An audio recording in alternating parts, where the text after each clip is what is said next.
유튜브로 읽는 박정희 전기 13권 마지막 하루 심수봉가 신재순.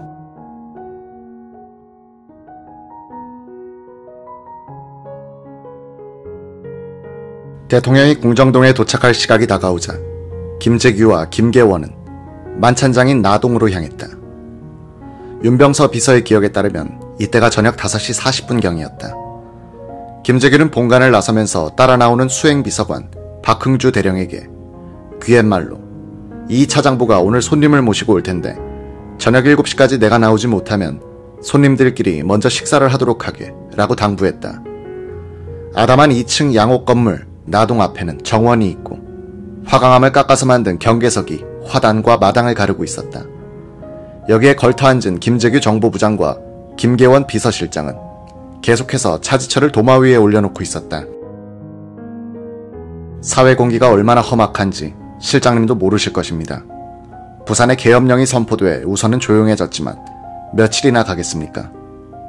김 부장, 대한민국 정부가 그렇게 약한 줄 아시오. 학생들이 비판한다고 오늘 내일 정부가 쓰러질 것 같소. 맑은 물에 무엇 같은 놈 한 마리가 앉아서 자주 물을 흐려놓으니 일이 되겠습니까? 무슨 일만 있으면 각하에게 쪼로로 쫓아가서 고자질을 하니 야단이야. 그러니 각하는 자꾸 강경해지시고 오늘 저놈을 해치워야 일이 올바르게 되지. 저놈이 옆에서 각하의 판단을 흐려놓는 한 잘되기는 걸렀습니다. 저놈을 오늘 해치울까요? 어떻게 하죠? 김계원은 이때 김 부장이 또 과격한 불평을 하는구나 하고 생각했다. 그래서 차 실장의 월권에 대해서는 다른 사람을 통해서 내일 이야기하게 되어 있어 라고 했다. 김재규는 미지근하게 하면 안 됩니다 라고 다짐을 주듯 말했다. 정보부 안전국장 김금수가 11.6 사건 뒤에 합수부에서 진술한 내용 중에는 이런 대목이 있다. 1979년 5월 중순 어느 날 오전에 신민당 전당대회에 관련된 보고를 부장에게 올리는 정보부 간부회의가 있었다. 김재규는 차 실장은 X를 어떻게 조정했는지 모르겠어. X가 무슨 보스인가. 이기택만도 못한 머저리 바보다 라고 했다. 이는 차지철 경호실장이 X를 조정하여 김영삼의 총재 당선을 저지하려고 했다가 실패하자 그 책임을 정보부의 무능으로 돌린 데 대한 신경질이었다. 당시 차지철은 경호실에다가 정보처를 신설하여 산하에 사설 정보대를 운영하고 여야 양쪽에다가 자신의 말을 잘 듣는 국회의원들을 조직하여 두고는 정부부가 해오던 정치 공작을 직접 지휘하고 있었다.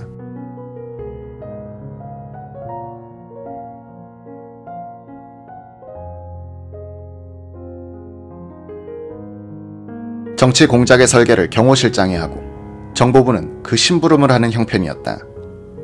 정치 공작이 실패로 돌아가면 차지철은 책임을 정보부로 돌려버리곤 했다.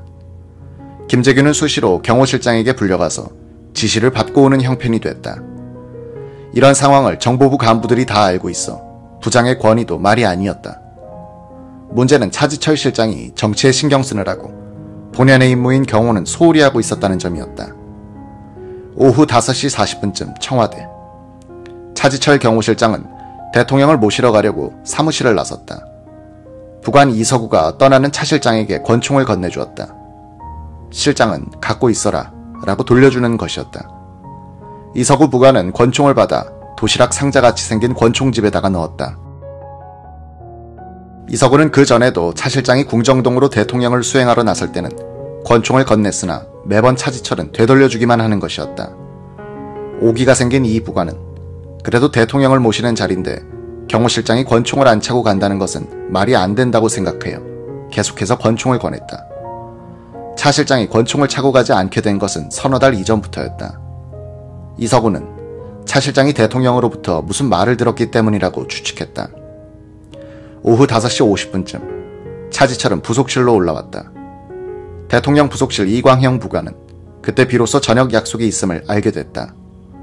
대통령은 집무실을 나서면서 약간 계면적인 표정을 지으면서 말했다. 이군, 나 경호실장하고 저녁 먹고 올 테니까 서재문 잠그고. 그런데 인터폰 하니까 그네 없던데. 그네 어딨나?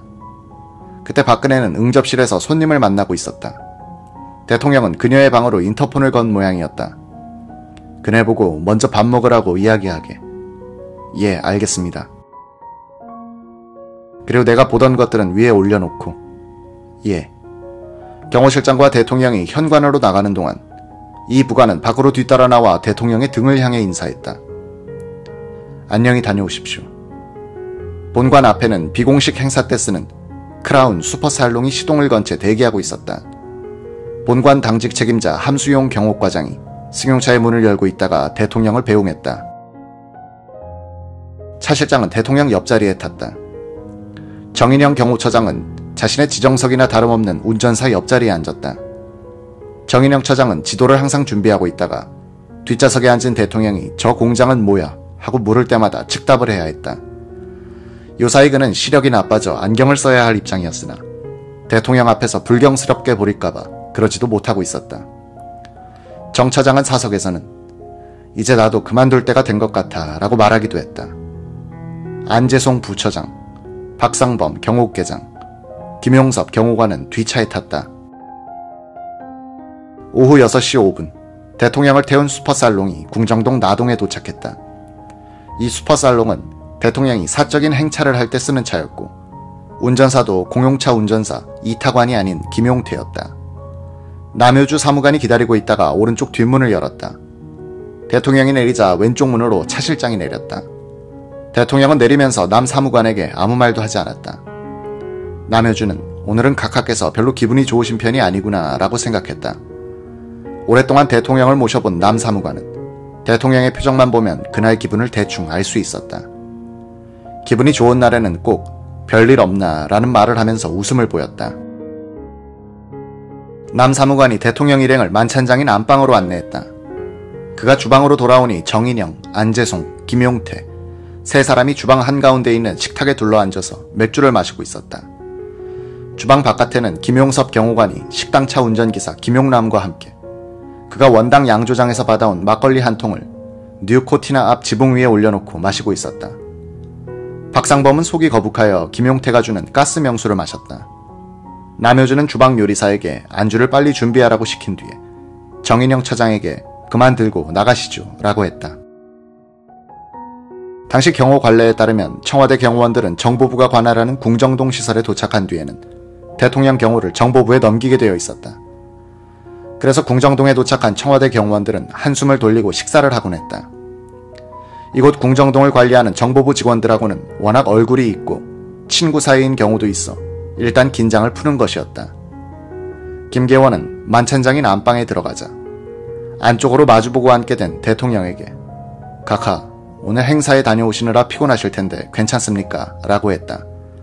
대통령은 괜찮아요. 그 큰 공사를 잘 했던데 라고 말했다. 박정희는 삽교천을 다녀온 감상을 설명하면서 KBS에서는 중공식을 방영하지 않나 라고 했다. 차 실장이 시간이 되면 틀겠습니다 라고 보고했다.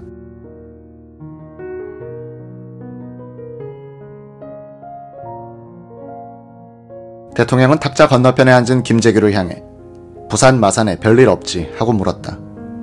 예, 별일 없습니다. 시바스 리가를 얼음이 든 물컵에 타서 젓고 있던 김 부장이 대답했다. 부산 사태는 신민당이 개입해서 하는 일인데 괜히들 놀래가지고 야단들이야. 신민당 의원이 나한테 와서 말한 게 있어. 오늘 삽교천에 가봤지만 국민 대다수는 다 열심히 일하는데 부산 데모만 하더라도 그렇지. 식당 뽀이, 똘마니들이 많았잖아. 그놈들이 어떻게 선별술이란 말을 알겠어. 중앙정보부가 수고 많이 하는 것은 잘 알고 있지만 더 정확한 정보를 수집해야겠어. 예, 알겠습니다. 그런 말을 하는 김 부장의 얼굴은 어두웠다. 이날 박 대통령은 부산 사태는 김영삼의 신민당이 조종해서 일어난 사건이라는 선입견을 깔고서 김재규와 정보부의 무능을 질책했다. 이것이 김재규로 하여금 더욱 우라를 치밀게 했다.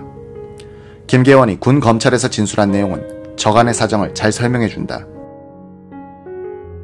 지난 10월 16일 부산에서 발생한 소요 사태에 관하여 차지철은 각하에게 신민당이 배후 조종한 폭동이라고 보고해서 선입견을 갖게 했습니다.